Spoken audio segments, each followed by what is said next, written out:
Thank you. Asking questions is part of life.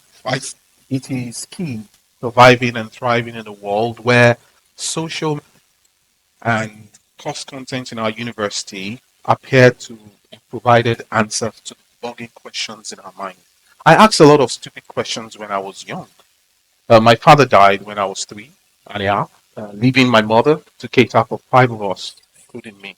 And we lived in a town called Agege in Lagos on 38 Balogun Street. But we don't call it Agege if you come from there. We call it Aege.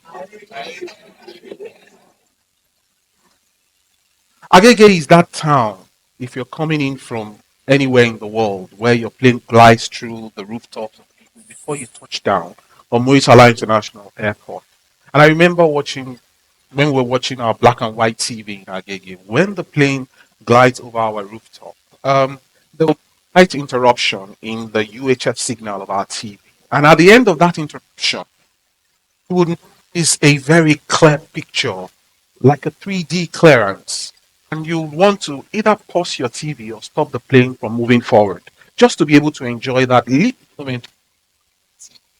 Um, in that particular community, when I noticed that after my father passed, we left a big apartment to a smaller apartment called the Face Me, I Face You. The only unfortunate thing was that we were not facing anybody. We were at the back of the house, beside the general toilet and kitchen. And whenever there was rain, our sitting room and room would be flooded, 1 feet, 2 feet high, and my mother would cry. And I will ask a very critical question. Why is mommy crying? After all, we have swimming pool in our house. I have asked so many questions, even in the legal profession as a corporate commercial lawyer in Nigeria, on why we still hold on to British value system in our legal practice. I've asked a lot of questions about why our students in my secondary school were treated the way they were treated and founding the Art Department Club of Nigeria. And that moment was like the deep work part of my life from the age of 15 to 26. And when I was told I was going to be speaking at TEDx, I said, are you sure?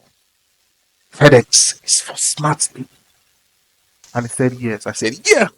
I told my mom that I was smart. Look at me. I'm on TEDx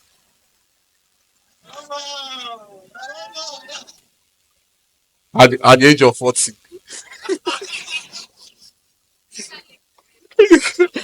So, the question I'm going to be asking you today has bogged my mind.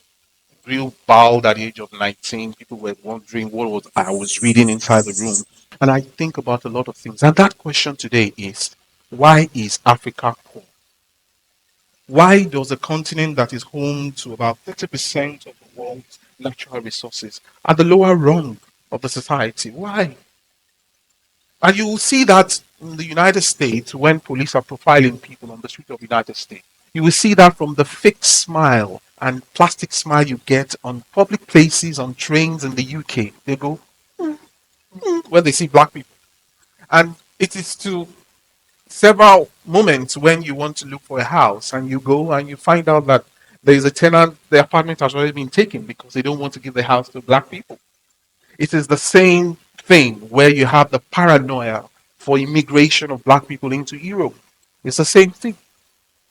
And that particular bias against black people, some of us, few of us, think that just by having personal success, we'll be able to escape the bias against black people. That if I can put on a designer watch, if I can buy that big car, if I can live in that big house, if I can stack up a lot of money, I will escape the bias against black people. Is the reason why some of our politicians put their hands in our monies, take it to Switzerland, and hoping that somehow they'll be accepted in that class of privileged. But at the end of the day, they realize that there's no amount of private personal success you can achieve that will make you escape from the bias against black people. Even the richest man in the world, the richest black man, Aliko Dangote, was discriminated against just because he was carrying a Nigerian passport. You can Google it. So, the reason why black people are discriminated against everywhere in the world I have a proposition that it is because there is no developed nation of black people. They look at you. It is a safe assumption to assume that this person is coming from a poor nation. So it is a safe assumption. It's not only in Africa. Every other nation where you have black people in the West Indies, Jamaica, Barbados, Bahamas, Trinidad and Tobago is the same. And I'm thinking, why? B, because there is no developed nation in Africa. And another question leads me to another question. Why don't we have developed nation of black people? Another stupid question, isn't it? Why don't we have it? People say like it's because of colonization or slavery. But there could be a probable reason. And that reason is what I would like to share with you today. Um,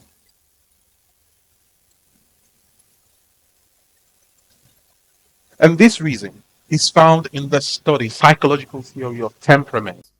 It posits that all humans fall into any of these four temperaments. In our churches and mosques, I'm sure we are into this study. And it is propounded by Hippocrates. And it says that humans have fluids. And if you have choleric fluids, you are likely to be powerful, to be a leader, to be athletic, to be brutal. And if you have melancholic fluid, you're likely to be very reflective, creative. If you have the phlegmatic fluid, you're likely to be calm, reliable, diplomatic. And they all have their strengths and weaknesses. And if you have a sanguine fluid, you're likely to be sociable, outgoing, optimistic, forgives, confident, and fun-loving. Now, if all of these temperaments represent the fluids in our bodies, and we all make nations,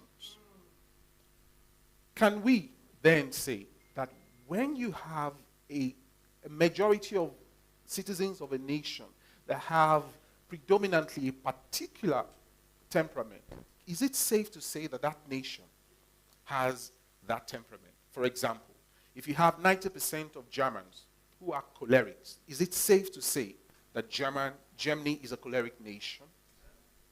So, I give you an example, Germany. What comes to mind when you think about Germany? I think about German machine. I think about the fast engine, the efficient engine. I think about, I relate with some of their team members on the soccer pitch, the way they play their football. Not too much of finesse, but they achieve results. And they are very oriented, goal-oriented. They are leading you by 2-0, and they still want to score more. As against some team I don't want to mention, when they score one, they go and defend, and they're looking at the stopwatch when the match is going to end. I think about Hitler, and I can say that, yeah, he was not a good man, but he had determination to dominate a part of Europe and almost going to dominate the world. So we can safely conclude that Germany is a choleric nation. Now, think of any other nation that you know about. If we talk about humans, think of any nation you can put into these boxes. I can give you another example of UK. I see United Kingdom as a melancholic nation where you feel formed for everything you want to do. They're very exact. They are very detailed. They are very, self-driven, self-reliant, and all of that. So, if we have all of this, can you think about your own nation and give me where you think we fall into? Or any African nation. Sanguine. Oh. Okay. Then I'm going to ask you a series of questions.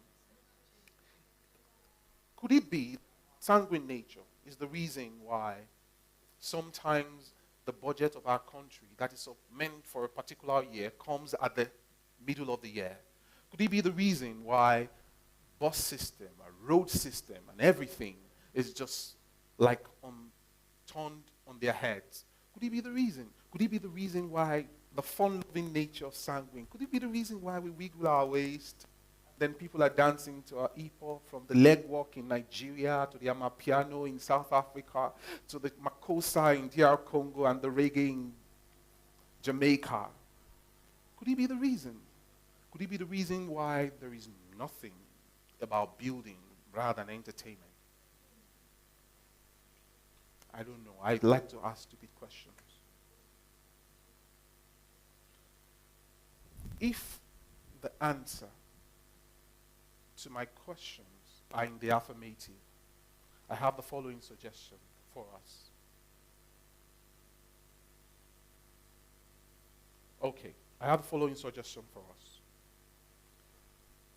I am proposing, if we truly want to have a developed nation of black people in the world, we need to re-engineer ourselves.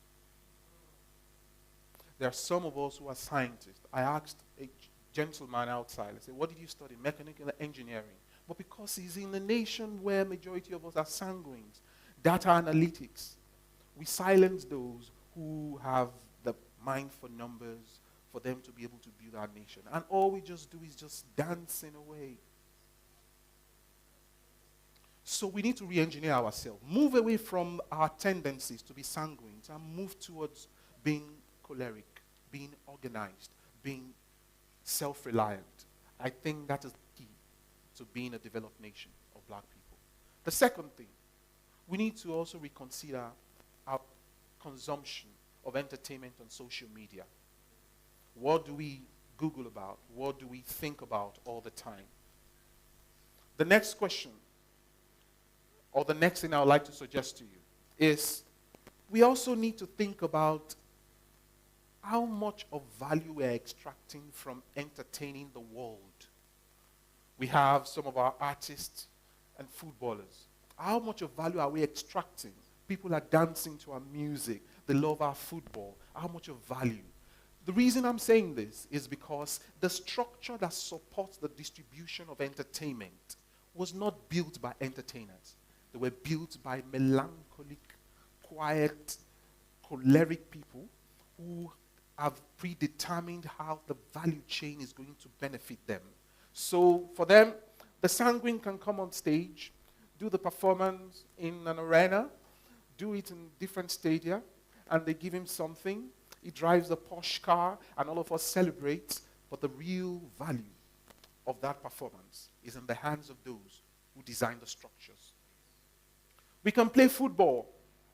We can be the greatest star, but those who own the clubs and those who own the endorsement are melancholic, conniving, tunnel vision people. Also, we need to also consider our sense of timing. It is very key. It is like something that we take for granted. Do you know that sometimes the public bus in the UK is more punctual than our own budget of 200 million people? You want to start an event for 10 a.m., people come around 10:30 because they don't want to be seen as waiting for the event to start. They want to arrive when the event is set. And the last picture for you. We need to reconsider our system of government. Which one will be beneficial and bespoke to our own needs? This is a testament to the fact that black people all around the world have not proven to the world that we can govern ourselves successfully. And the last picture I have for you is the summary of everything I've been telling you. You see that first picture, or the lone car driving against the traffic? I am proposing another theory, meaning living against traffic. You see, that lone car is less likely to be attacked by traffic robbers. But you see, the other ones in the gridlock are easy targets for traffic robbers or thieves. You see, that lone car is less likely to be affected by any fire outburst from the cars in the gridlock. That lone car, the engine will breathe better because it is moving. It will not be susceptible to any form of overheating. That lone car. We all need to think against the traffic of the world. We will never arrive at our destination following other people's path. If we think like this, we will relate to ourselves differently. We will do business differently. We will play politics differently. We will socialize differently. We will marry differently. We'll raise our children differently. We'll design our curriculum for education differently, knowing that our destiny cannot be fulfilled from outside in, but from inside out. And I hope that this thought I've shared with you will cause a revolution in our thinking so that we can experience a revival in our social, political, and economic life. Thank you.